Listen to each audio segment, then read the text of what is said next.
আপনারা দেখছেন বিজয়নগর দুপুর 2:30টা তারুণ্যের সমাবেশ, সারা ঢাকা শহরে লোকে লোকারণ্য। তারুণ্যের এমন বাদ ভাঙা উল্লাস, তারুণ্যের এমন বাদ ভাঙা উচ্ছ্বাস আমি আমার রাজনীতি জীবনে খুব কম দেখেছি। সেই জন্য বলি, 5ই আগস্ট পরবর্তী সময়ে যারা বাংলাদেশের মানুষের ভোটাধিকার নিয়ে ষড়যন্ত্র করছেন, যারা মানুষের দীর্ঘদিনের পুঞ্জীভূত ক্ষোভের মধ্যে আবার কি যাচ্ছেন, তাদের উদ্দেশ্যে বার্তা পরিষ্কার। আজকে দেখে যান সারা ঢাকা শহর কিভাবে লোকে লোকারণ্য হয়েছে।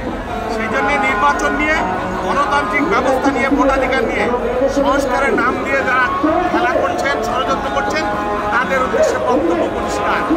ধীরে ভাই ধীরে, আরেকটু ধন্যবাদ।